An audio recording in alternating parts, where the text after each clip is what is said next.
Well, hello everyone, and welcome back to the Bible Biography channel and to part 2 of Lessons from Jacob. It's good to be back up here with you all again here, and welcome to anyone who's connected in on Zoom as well.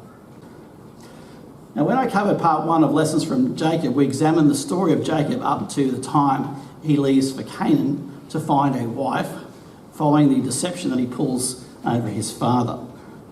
Now, digging into the clues in several chapters of Genesis, we discover that he was a surprisingly old age of 77 when Isaac sends him away to find a wife from amongst his kinfolk back in Haran.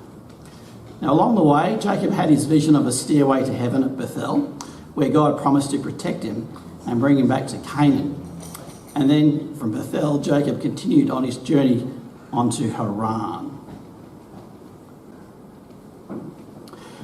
Now, Albert Barnes in his commentary notes that the distance is 450 miles, or about 600 kilometres, which is a little less than the distance between Brisbane and Newcastle, to put it into perspective.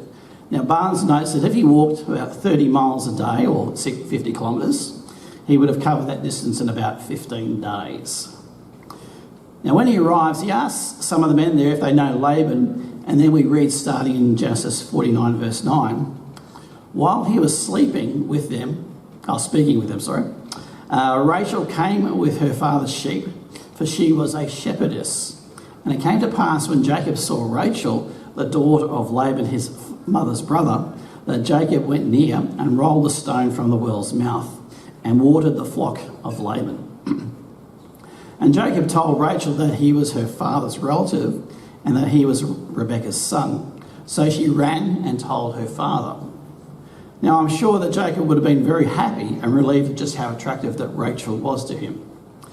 And then it came to pass, when Laban heard the report about Jacob, his sister's son, that he ran to meet him and embraced him and kissed him and brought him to his house. So he told Laban all these things, and Laban said to him, "Surely you are my bone and my flesh." And he stayed with him for about a month. So we see here that Laban is very excited to meet his nephew Jacob, and veiled in his expression, "Surely you are my bone and flesh," is a hint of a plan that Laban has in mind that we're going to look at shortly. Now, Jacob stays with him a month before the subject of a marriage contract is thrashed out. Now, in that time, we see a few verses later how he grew to love Rachel.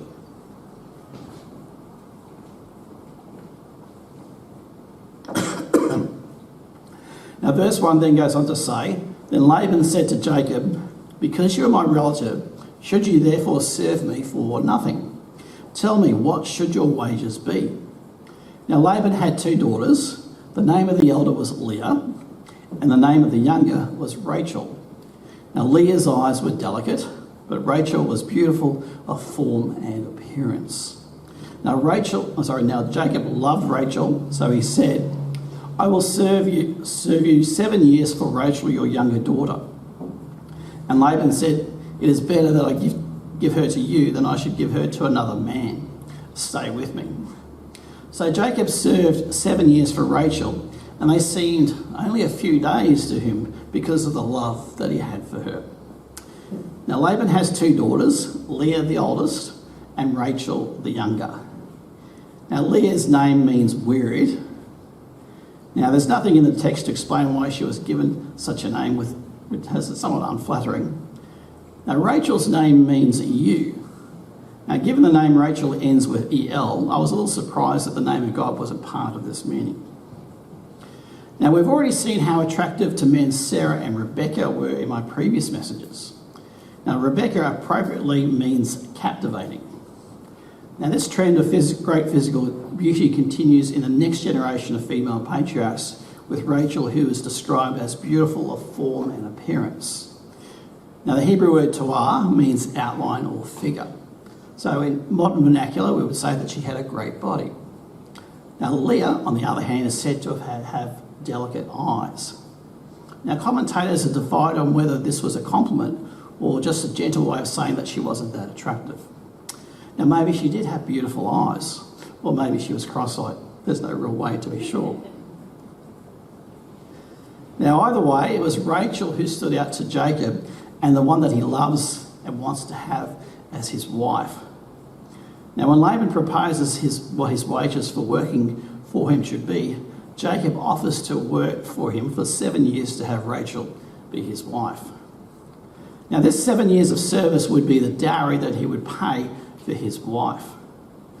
Now, this raises an interesting question. Now, we know that the patriarchal family is very wealthy. Why doesn't Jacob have anything of monetary value to give as his dowry? Now, when Abraham sent his servant to find a wife for Isaac, we read in Genesis 24:53 that the servant brought out jewellery of silver, jewellery of gold, and clothing, and gave them to Rebekah. He also gave precious things to her brother and to her mother. Now, those items would have acted as a dowry for Rebekah. Now, when Isaac sends Jacob back specifically to get a wife, he seems to provide no dowry at all for him to take. Now, this is a bit of a mystery that the scripture is silent about.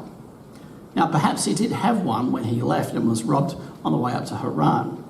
Or perhaps, more likely, did Isaac deliberately send him without one as punishment for the deception that he'd done on him just previously. Now, in verse 20, it says that Jacob served 7 years for Rachel, and they only seemed a few days to him because of the love that he had for her. Now, that sounds wonderfully romantic, doesn't it? Now, I can assure you that if he had to wait until the end of the 7 years before he could actually marry her, it would not have felt like a few days, more like 70 years to him. Now, starting from verse 21 of Genesis 29, we read, "Then Jacob said to Laban, 'Give me my wife, for my days are fulfilled, that I may go into her.' And Laban gathered together all the men of the place and made a feast. Now it came to pass in the evening that he took Leah his daughter and brought her to Jacob, and he went into her. And Laban gave his maid Zilpah to his daughter Leah as a maid. So it came to pass in the morning that, behold, it was Leah. Now notice that Jacob says to Laban, 'For my days are fulfilled.' He doesn't say my years are fulfilled. Now, some have mistakenly thought that he doesn't marry his two wives until he's served his first 7 years. Now, we'll later see that Joseph is born at the end of those 14 years of dowry service. Now, if Jacob had to wait 7 years before he marries, he would have had to have had 12 children in 7 years, which is pretty much impossible. Now, Leah herself bears 6 children by the time that Joseph is born, and even has a period of not bearing after her 4th son, so it's highly improbable that his first child isn't born until after the second lot of 7 years. Now, the days imply a certain number of days from the wedding contract before he could take Rachel as his wife. Now, the initial month that Jacob stayed with Laban may have been part of that contract period. Now, they hold a great wedding feast. Now, Laban, perhaps sensing a way to marry off both his daughters and get more service out of Jacob, pulls a deception not unlike the one that Jacob had previously done with his father Isaac. Now, Laban, probably under cover of a veil and darkness and much alcohol, presents Leah for Jacob to have as his wife.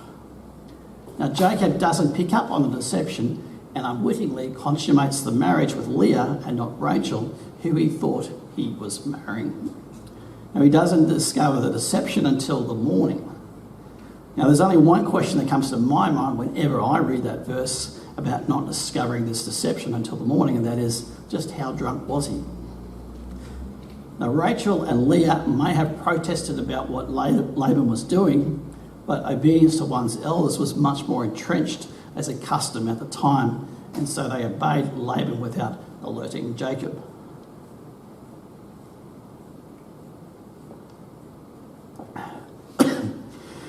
Now, Jacob then confronts Laban and says, "What is this you have done to me? Was it not for Rachel that I served you? Why then have you deceived me?" And Laban said, "It is not to be done so in our country to give the younger before the firstborn. Fulfill her week, and we'll give you this one also for the service which you'll serve me still another 7 years." Then Jacob did so and fulfilled her week. So he gave him his daughter Rachel as wife also, and Laban gave his maid Bilhah to his daughter Rachel as a maid. Then Jacob also went into Rachel, and he also loved Rachel more than Leah, and he served with Laban still another 7 years. Now Jacob is obviously angry with the deception, but can't do anything to undo the situation. Now he's consummated the marriage with Leah and realises Laban may be right about the custom of marrying the firstborn before the second. Now Laban then offers marriage to Rachel at the end of the week-long marriage feast for Leah if he will serve him for another 7 years of dowry service. Now realising he can only have Rachel if he comes to terms with Laban, he agrees to do what he thought would have been a rather dodgy deal. Now it says that Jacob loved Rachel more than Leah. Now Jacob didn't seek Leah, so naturally he's going to love Rachel more. However, this favouritism towards one particular wife, and later the children of that particular wife over the children of the others, is going to come back and to haunt him. Now, when I spoke on Abraham and Isaac, we saw that Sarah bore Abraham no children before the miraculous birth of Isaac. Now, Isaac's wife Rebekah was also barren until God healed her of this. Now, Jacob has now married his two cousins, Leah and Rachel. And Genesis 29:31 says, "When the Lord saw that Leah was unloved, he opened her womb, but Rachel was barren." Now, Rachel was barren, and the implication here is that Leah may have also been barren since God actively opened her womb, seeing that she was the less favoured wife. Now, infertility is known to be a symptom of incestuous relationships. Now, this issue of infertility amongst the patriarchs may have been a potential consequence of marrying such close relations. Now, Sarah was Abraham's half-sister. Rebekah was the daughter of Isaac's cousin, and Rachel and Leah were both cousins to Jacob. Now, marriage between certain close relations, like with one's half-sister, was later prohibited by God in the statutes that he later gave to Moses. Now, that said, though many nations today ban marriage between first cousins, including about half of the states in America, marriage between cousins is not actually specifically mentioned as a forbidden relationship in Leviticus 18, which surprised me when I was doing some research recently. Now, this infertility problem with the patriarchal women worked well into God's plan with the patriarchs. Now, the 12 tribes that descended from Jacob, who was later called Israel, were a miracle, not just once, but 3 times over. Now, God had to miraculously intervene with 3 generations of mothers for them to be born.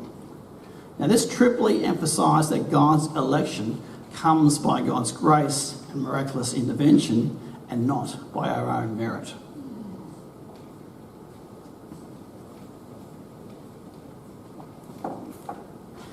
Now, Genesis 29 and 30 give an account of the birth of all the children except for Benjamin, who was born after Jacob returns to Canaan. Now, what is quite remarkable in these chapters is that the meaning of the names of all the sons born to Jacob here are mentioned. Now, God inspired them to be recorded, as those name meanings will play a part in God's unfolding plan for Israel. Now, in the Bible, many things are multi-layered, like the layers of an onion. Now, the meanings given to each of the sons of Jacob are that way as well. Now, at one level, they tell the story of 2 women competing for favour with their husband in what could be called a baby race. Now, at another level, as we will see when we look at the meanings of those names, when those meanings are strung together, they tell a story about Jacob and the people of God. So let's explore the story of the birth of Jacob's children. Now, Leah is unloved, so God opens her wombs, and she bore a son, and she called his name Reuben, for she said, "The Lord has surely looked on my affliction. Now therefore my husband will love me." Now Leah is desperately hoping that having a son will lead to Jacob loving her in the same way that he loves Rachel. Now Reuben means behold or see a son. Now she has another son and calls his name Simon or Shimeon, which means hear, because the Lord has heard that I am unloved and has given me this son also. Now Leah then has a third son, and this ache to have her husband love her the way that Jacob loves her sister Rachel is painfully evident. Now she calls him Levi, which means joined, as she says, now this time my husband will become attached to me because I have borne him 3 sons. Now by the time that number 4 comes along, she realises that it isn't working. Jacob still doesn't favour her in the way that she is desperately hoping she will. There is for the time being a sense of resignation that Jacob won't give her the love that she craves. She now looks to the Lord for that deep love and deeper relationship that she craves, instead of trying to find that with Jacob. She calls him Judah, which means praise, and she says, now I will praise the Lord. Now Jacob's first 4 sons are all from Leah. We will see later that the blessing or the right to rule as the next patriarch will bypass Reuben because he has sexual relations with the concubine who bears the next son of Jacob. And it will also bypass Simeon and Levi because of their terrible violence that they later do to the people of Shechem. The 4th born son, Judah, will eventually receive the blessing or the right to rule as patriarch. Now, this scepter promise of kingship will rest with Judah and with the line of kings that will later descend from King David. Now, the next 4 sons are those born to the handmaids who act as surrogate mothers for Rachel and Leah. Now, Rachel is still barren, and she is simply beside herself, as barrenness is a great stigma to women in this particular age. She says to Jacob, here is my maid Bilhah, go into her, and she will bear a child on my knees, that I also may have children by her. Then she gave him Bilhah, her maid, as wife, and Jacob went into her, and Bilhah conceived and bore Jacob a son. Then Rachel said, God has judged my case, and he has also heard my voice and given me a son. Therefore she called his name Dan. Now notice that she says, I also may have children by her. Now legally, the child would be Rachel's, not that of the concubine. Now Rachel says that God has given me a son. Now his name is called Dan, which means judge, as she feels that God has judged her case and given her the son that she has craved so long for. Now the jealousy between the 2 sisters is painfully evident after Bilhah gives Rachel another legal son. And Rachel says, with great wrestlings I have wrestled with my sister. Now the name Naphtali means wrestling. Now at this stage, Leah has gone quite some time without bearing, and not to be outdone by her sister, she gives her handmaid Zilpah to Jacob to bear her another child. Now he is called Gad, meaning a troop. Now they are well on their way to producing a whole football team for Jacob in this hotly contested baby race. Now Leah's handmaid bears another son who Leah names Asher, which means happy.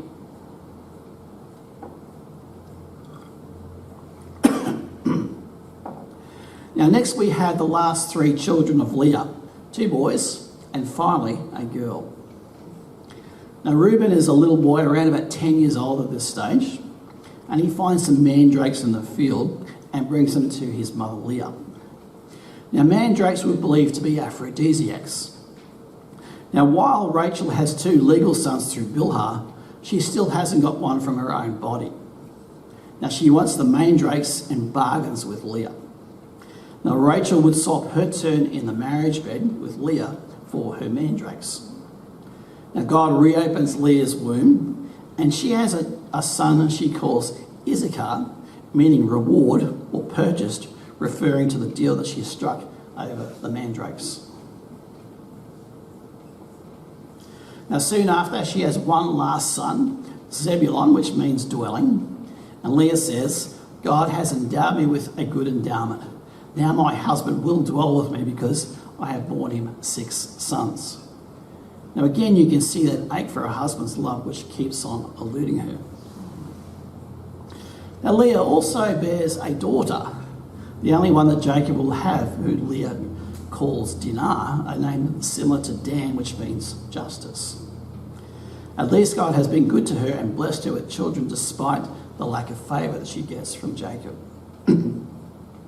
Now you may wonder what happened to Jacob's daughter Dinah. Now Dinah, as we don't hear anything about a tribe of Dinah, for example. Now she briefly married Shechem before Simeon and Levi killed him and a lot of the men of Shechem. And she is last mentioned in Genesis 46:15 amongst the family that moved to Egypt, with no mention of any children that she may have had. Now some sources speculate that she married Simeon as a way of removing the shame over what happened at Shechem. Now other sources speculate she was actually a wife of Job. Now she likely remarried to one of her brothers or possibly one of their servants. Now if she married a brother, then the descendants would have been known as the descendants of that particular brother tribe. Now we don't know if the mandrakes that Rachel brought off Leah made any difference, but we finally see that God intervenes and heals Rachel of her barren womb. She says that God has at last taken away her reproach, that stigma of being barren. Her name for him expresses ongoing faith that God will continue to bless her in the future with another son. And she calls him Joseph, meaning he shall add. She says that the Lord shall add to me another son. Now it will take another 6 years, but she'll have one more son after Jacob leaves Haran and is on his way to see his father in Hebron. Now along the way in Bethlehem she gives birth. Now the labour is especially hard. Now as her life is slipping away, she calls him Ben-Oni, meaning son of my pain. And Jacob will then rename him to Benjamin, which means son of my right hand.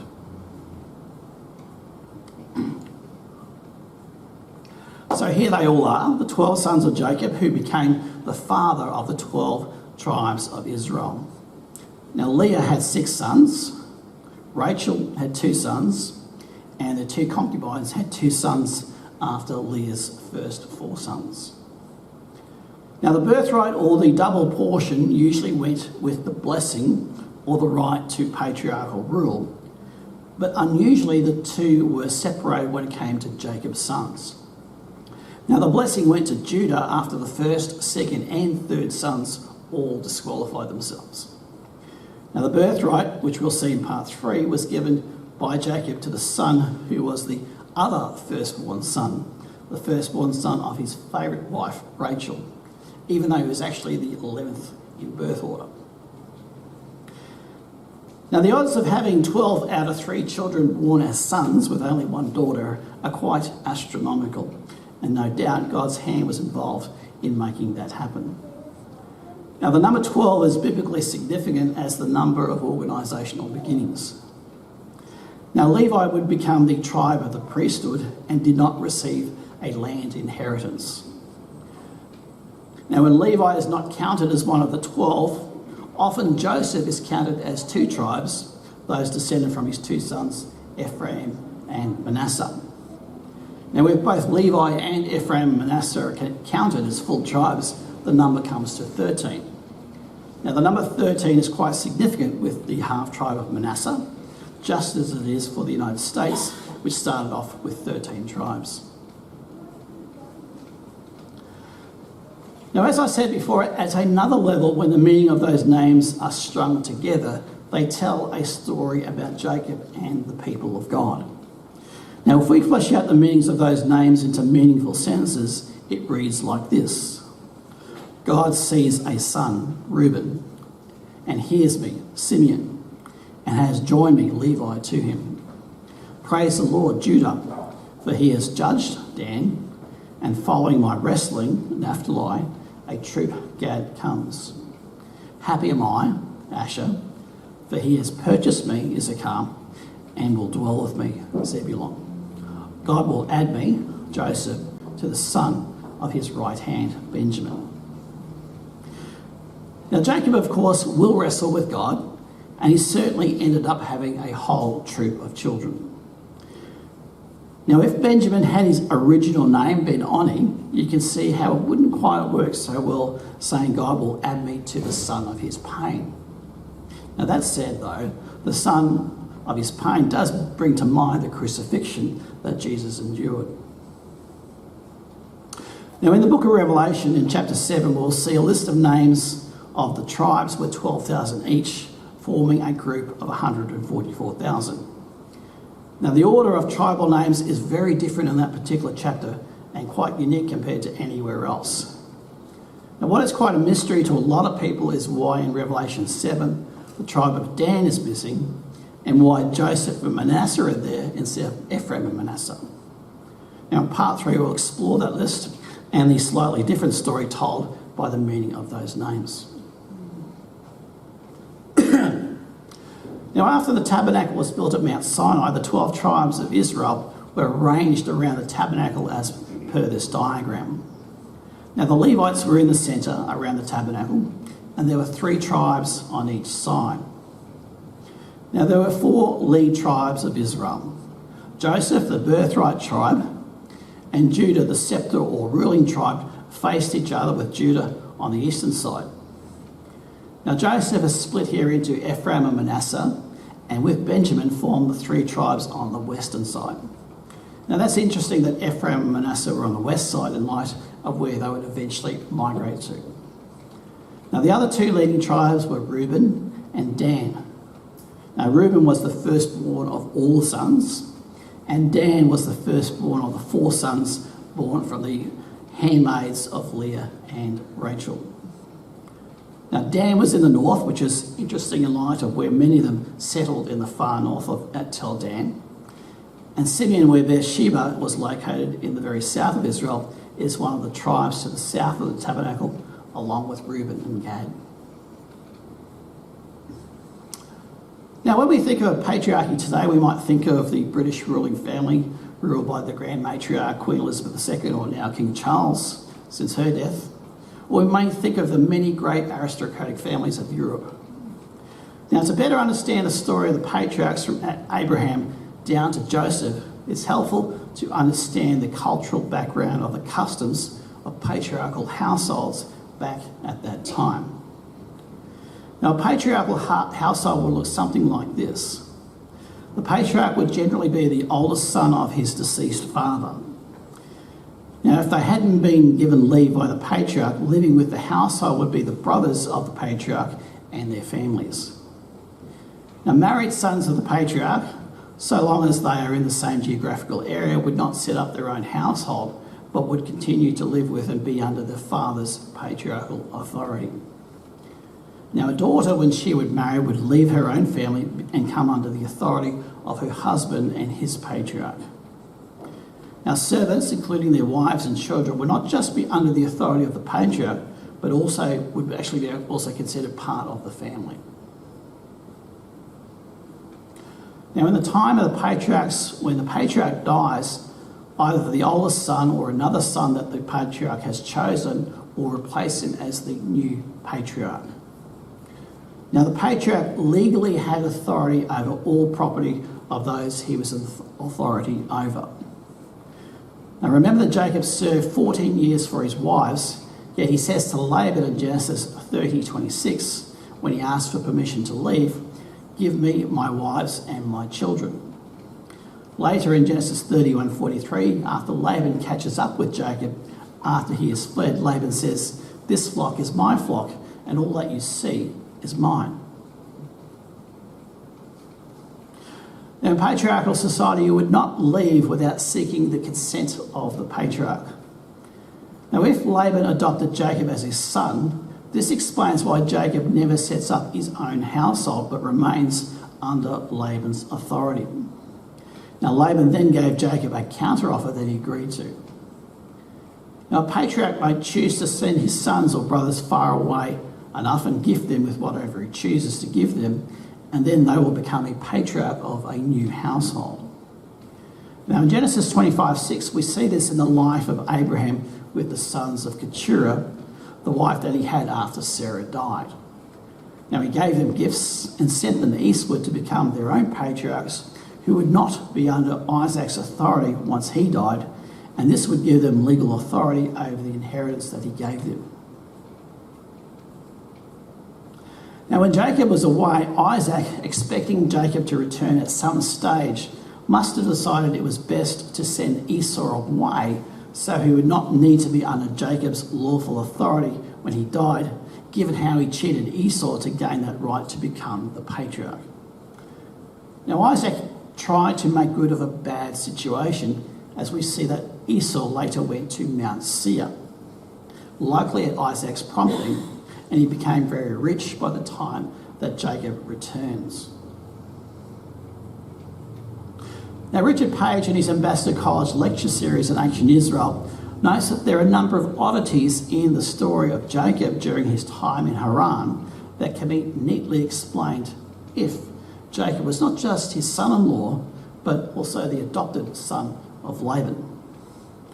Now, the solution to these oddities was originally proposed by Edward Campbell and David Friedman in their book, The Biblical Archaeologist Reader, after studying many ancient tablets uncovered at Nuzi.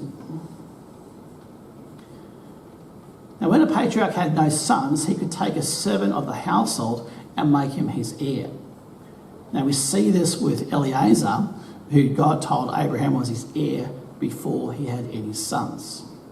The fact that Eliezer, a servant, is his heir and not his nephew Lot, who is not too far away in the land, is intriguing, but it's consistent with the customs of the time. A servant could be adopted and be considered part of the family, even more than a blood relative who was in the land, but not directly under the authority of the patriarch. Now, another custom of the time, if he had daughters but no sons, is that he could take a son-in-law and adopt him as a son, making him the heir of his property. Now, a condition in this arrangement was that the adopted son was bound not to take another wife outside of the household. Now, the patriarch wants to ensure that the inheritance goes to the children of that union and not to those of some other wife. Now, Laban insists on this after he and Jacob made a covenant after Jacob fled from Haran. Now, for Laban, he would have been delighted to adopt someone who was already of the same bloodline as Jacob already was. Now, that adds more significance to Laban's statement on meeting Jacob, where he says, "Surely you are my bone and my flesh." Now, at that time that Jacob is about to flee from Laban, there is mention of the sons of Laban. But it would appear that he had not had sons born at the time that Jacob arrived. Now, this is implied in the statement from Leah and Rachel: "Is there any portion or inheritance for us in our father's house?" Now, as daughters, they would have no right to an inheritance unless it came via Jacob as an adopted son. But now Laban has sons of his own, and the inheritance now reverts from Jacob to these new sons. Now, in Genesis 31:2, it says, "And Jacob saw that the countenance of Laban, and indeed it was not favourable toward him as before." Laban has been deceitful towards him and all along. So what does Jacob mean that it was not as it was before? Well, as his heir, he would have been more positive towards him than later when Laban has his own sons and one of them takes over as his heir.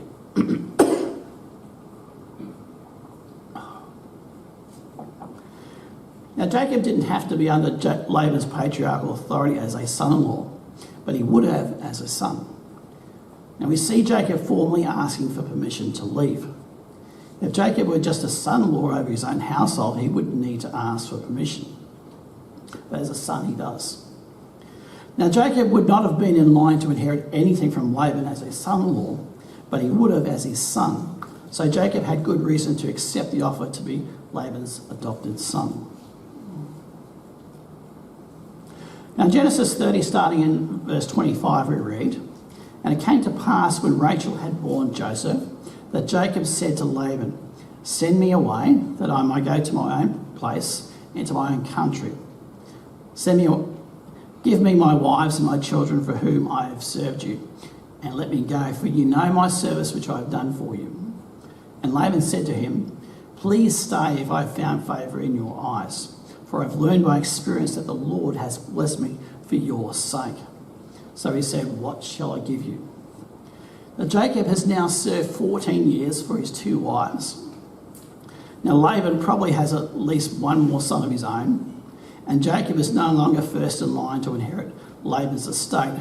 So he now formally asks Laban for permission to leave the patriarchal household of Laban and return home.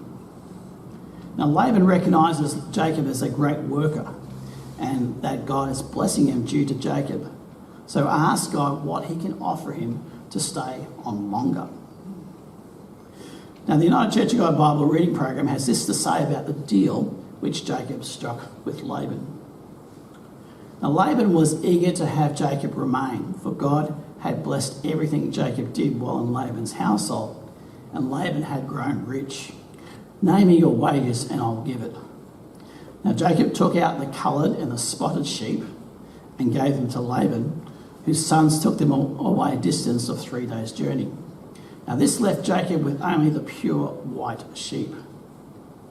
Now the last clause of verse 32, "and these shall be my wages," is a little confusing. The Hebrew literally says, "and it shall be in the future my wages." Now Jacob is not saying that the spotted and coloured sheep he removed from the flock would be his wages. Instead, Jacob was saying that in the future, any spotted or coloured sheep born in the flock that Jacob would tend would be his wages. But this seemed impossible to Laban. Jacob was left with only the white sheep. How could the white sheep bear spotted and coloured sheep? Now this is why Laban so hastily agreed to the deal. Now the beginning of verse 33 is most important. "So my righteousness will answer for me in the time to come, when the subject of my wages comes before you." This telling declaration makes a profound advancement in Jacob's character development. When Jacob arrived in Padan Aram, he was a grasping manipulator who relied upon his own innate abilities and craft to obtain what he wanted. But 14 years of service for Laban, during which Laban consistently outwitted him, and during which God blessed him in all that he did, had produced a change in Jacob. He had now progressed to the point where he relied on his own righteous conduct to secure blessings and prosperity from God. This is a dramatic change of heart, a major development in his righteous character. End of quote. Now Jacob then takes the white extract from the branches of almond and chestnut trees. Now he possibly might have ground them into a powder and put them into the water of those animals that he wanted to breed. Now this was thought to be an aid to conception or aphrodisiac, like the mandrakes that we read about earlier. Now God miraculously intervened and produced streaked, spotted and speckled sheep from the purebred sheep. And in the next chapter, Jacob tells Rachel and Leah, "You know that with all my might I have served your father, yet your father has deceived me and changed my wages 10 times. But God did not allow him to hurt me. If he said thus, the speckled shall be your wages, then all the flocks bore speckled. And if he said thus, the streaked shall be your wages, then all the flock bore streaked. So God has taken away the livestock of your father and given them to me." The angel of God spoke to me in a dream, and he said, "Lift your eyes now and see all the rams which leap on the hills are streaked, speckled and grey spotted, for I have seen all that Laban is doing to you." Now this brings us to the second lesson that we can learn from Jacob's life. Be an honest, hard worker as Jacob came to be. Now Jacob was a diligent and very skilled worker. After arriving as a grasping manipulator, his years of service under his deceitful uncle, Laban saw him become an honest worker where he relied on his righteous conduct in his work to secure blessings and prosperity from God. Now his work ethic after the change that came over him is a great example to emulate. Now, after 6 more years, things came to a head, leading to Jacob deciding to finally leave Laban and head back to Canaan. In Genesis 31 we read, "Now Jacob heard the words of Laban's sons, saying, 'Jacob has taken away all that was our father's, and from what was our father's he has acquired all this wealth.' And Jacob saw that the countenance of Laban, and indeed it was not favourable toward him as before. Then the Lord said to Jacob, 'Return to the land of your fathers and to your family, and I will be with you.' So Jacob sent and called Rachel and Leah to the field, to his flock, and said to him, 'I see your father's countenance, that is, it is not favourable towards me as before, but the God of my father has been with me. God has taken away the livestock of your father and given them to me.' Then the angel of God spoke to me in a dream, saying, 'I am the God of Bethel, where you anointed the pillar, and where you made a vow to me. Now arise, get out of this land, and return to the land of your family.'" We see that all the new animals were going to Jacob. As Laban loses animals, his are not being replaced sufficiently to cover his losses. Now Laban now has sons who are probably between 10 and 15. Now the expression, "his countenance is not as favourable as it was before," is probably a combination of no longer being his direct heir, with Laban now having sons of his own, and seeing his flocks decrease. Now God addresses himself in Jacob's dream as the God of Bethel. Now appearing to him now, God shows he is not just local to the land of Canaan, but has been working with and blessing him hundreds of miles away from Bethel in Haran. Now this is important because in the ancient world, gods were seen as local and territorial to a particular area. Now his daughters, Rachel and Leah, would have no right to an inheritance unless it came via Jacob as an adopted son. But now Laban has his own sons, and the inheritance now reverts from Jacob to those new sons. Rachel and Leah have plenty of unkind things to say about their father's conduct and agree that they should do as God says and leave Laban, which they do without telling him. Now they leave Haran in the area of Padan Aram, intending to go to Jacob's father Isaac in Hebron. Now Laban is not told until the 3rd day that they have left, and he pursues them all the way to the hill country of Gilead on the eastern side of the Jordan River, where he caught up with them after pursuing them for 7 days. Now Jacob and his whole party have covered the 400 miles in about 10 days, averaging some 40 miles or 60 kilometres a day. Now Laban's party has covered the distance even faster, most likely on horseback. Now notice that it says that Rachel stole Laban's household idols. Now later in the same chapter in verse 53, the true God is referred to as the God of Abraham, the God of Nahor, and the God of Terah. Yet in Joshua 24:2 later on it says that your fathers, including Terah, served other gods. Now when I spoke about Abraham, we saw how that there was mixed worship of the true God and false gods within the family line in Haran. Now is Rachel following in their example? Quite possibly, though once Jacob becomes a patriarch of his own, he will stop this mixed worship in his clan. Now Rachel may still have worshipped idols, but possibly and more likely, she might have also viewed these idols called teraphim in Hebrew as talisman or objects superstitiously thought to help protect them from harm or illness. Now after Laban catches up with Jacob, he has it out with Laban over his deceitful and greedy conduct and asserts that God has been looking after him, and Laban was rebuked in the dream that he had the night before. Now Laban finally acquiesces to allowing Jacob to depart and makes a covenant with Jacob for both not to pass the other side of a heap of stones to hurt the other. Now notice here that twice in this passage that God is referred to as the fear of Isaac. Now fear here means dread or terror. Now is this one of God's names? Or was there a sense of fearful dread in the way that Isaac related to God that Jacob has seen growing up? Now Laban departs peacefully, but now Jacob is deeply worried about the reaction of Esau, who the last time that they saw each other has said that he would kill him. So, one problem down, one to go. Now Genesis 32 starts with an unusual encounter. In verses 1 and 2 it says, Jacob went on his way, and the angels of God met him. When Jacob saw them, he said, "This is God's camp." And he called the name of the place Mahanaim. Now the word Mahanaim means two camps. Adam Clark in his commentary offers this reason for the angelic encounter with Jacob. The angelic host which Jacob met with before might have inspired him with sufficient confidence in God's protection. End of quote. And then we read, then Jacob sent messengers before him and Esau his brother in the land of Seir, the country of Edom. And he commanded them, saying, "Speak thus to my lord Esau.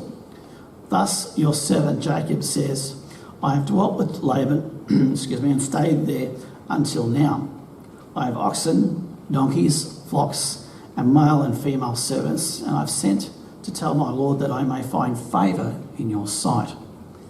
Then the messengers returned to Jacob, saying, "We came to your brother Esau, and he also is coming to meet you, and 400 men are with him." So Jacob was greatly afraid and distressed, and he divided the people that were with him and the flocks and herds and camels into two companies. And he said, "If Esau comes to the one company and attacks it, then the other company which is left will escape." Now he knows that God has promised to protect him and bring him back safely, yet his guilty conscience over what he did to Esau is getting the better of him, and he is fearing the worst. Now Esau may have told the messengers that he comes to Jacob in peace, which Jacob thought may or may not have been a ruse. Now prudently Jacob divides his party up in case Esau is intending to harm him. And he arose that night and took his 2 wives, his 2 female servants, and his 11 sons, and crossed over the ford of Jabbok. He took them and sent them over the brook, and sent them over what he had. Then Jacob was left alone, and a man wrestled with him until the break of day. Now when he saw that he did not prevail against him, he touched the socket of his hip, and the socket of Jacob's hip was out of joint as he wrestled with him. And he said, "Let me go, for the day breaks." But he said, "I will not let you go unless you bless me." So he said to him, "What is your name?" And he said, "Jacob." And he said, "Your name shall no longer be called Jacob, but Israel, for you have struggled with God and with men, and have prevailed." Then Jacob asked, saying, "Tell me your name, I pray." And he said, "Why is it that you asked about my name?" And he blessed him there. So Jacob called the name of the place Peniel, "For I have seen God face to face, and my life is preserved." Now Jacob is alone, and when out of the darkness someone starts wrestling with him, and this goes on for hours. A person who Jacob later recognises as God wrestled with Jacob for a whole night, testing Jacob's tenacity. He may have also enjoyed a good wrestle too. Now Jacob kept going even when his hip was put out of joint, and would not let go unless God blessed him. Now God gives Jacob a new name, Israel. Now Israel includes the verb for strive, as well as the Hebrew sar, meaning prince. So it can mean both overcomer, or one who strives with God, or it can mean prince with God. Now we've seen Jacob's growing faith as he trusted in God to bless him despite Laban's trickery. At this time, when he's fearful about Esau's potential vengeance, Jacob tenaciously clung on to God with every fibre of his being. While he does his part, he knows how deeply he needs God and tenaciously clings to and seeks God's help and blessing. Now this brings us to our third lesson from Jacob's life. Tenaciously hold on to and depend on God like Jacob did. Now to do so, we need to recognise how desperately we need God's help and power in our life to overcome our sins and to be more like God.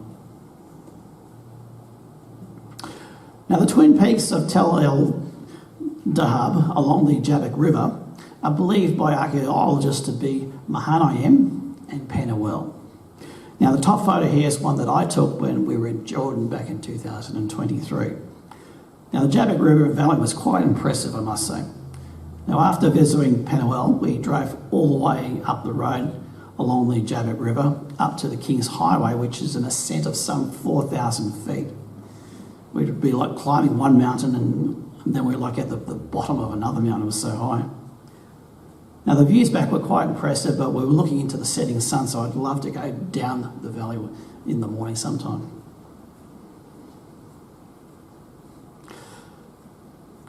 Now, God told Jacob, "Your name shall no longer be called Jacob, but Israel." Yet after this, he's called Jacob 56 times and Israel 40 times in the rest of Genesis. Now, why is his name Jacob still used, unlike Abraham and Sarai after their names were changed?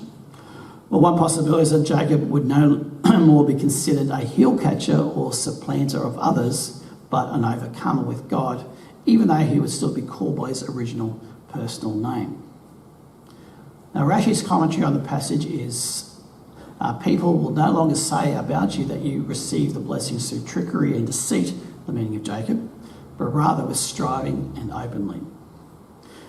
And the second possibility is that Jacob no longer would be only named by the name of Jacob only. Now, Abraham ibn Ezra's comment on this passage is, "Henceforth you shall not be called Jacob exclusively, but also Israel." Now, is there a pattern when Jacob is used and when the name Israel is used? Well, Herbert Block in his paper Distinguishing Jacob and Israel gives a number of examples suggesting when Jacob is used, it's associated with when he is timid and passive, and when Israel is used, he is assertive and proactive. Now, Jacob was a compliant person, easily swayed by stronger characters like his mother and Laban. He would develop into a more determined man who recognised the need for strong, positive action. Now, while there are many examples which support this theory, there are also others which don't, such as Jacob being used when he has his household put away their idols. So sometimes there can be this pattern, and other times it seems rather random.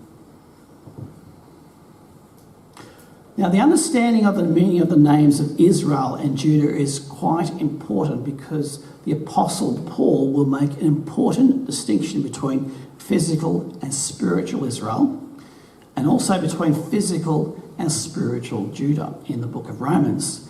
And it's actually a play on the meaning of these names.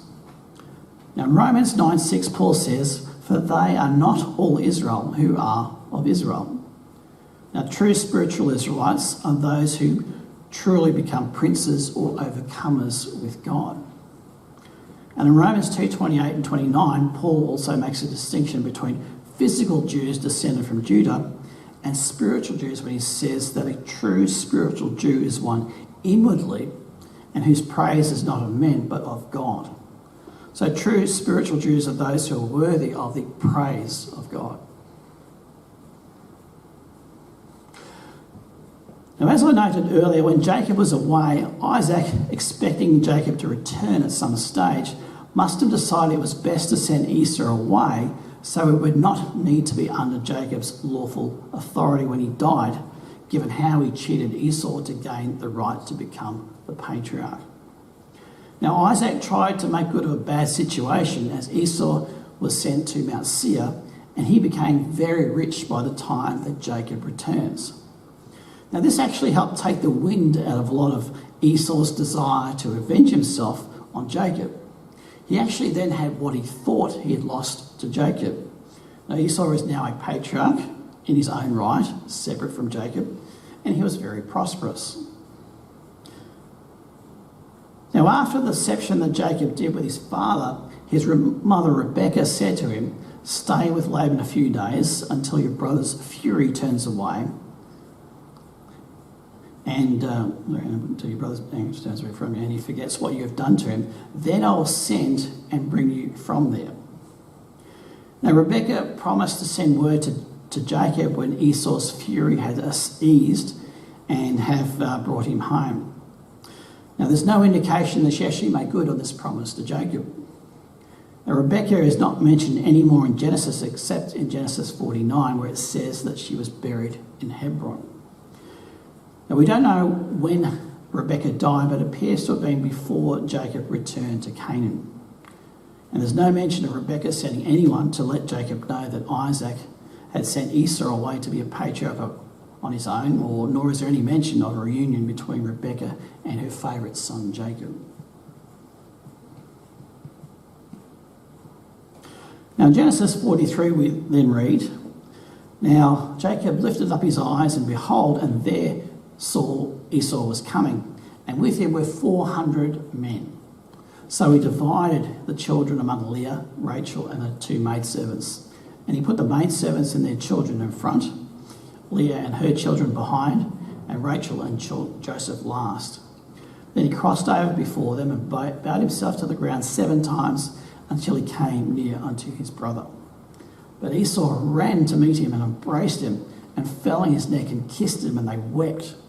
And he lifted his eyes and saw the women and children and said, 'Who are these with you?' So he said, 'The children whom God has graciously given your servant.' Then Esau said, 'What do you mean by all this company by which I met?' And he said, 'These are to find favour in the sight of my Lord.' But Esau said, 'I have enough, my brother. Keep what you have for yourself.'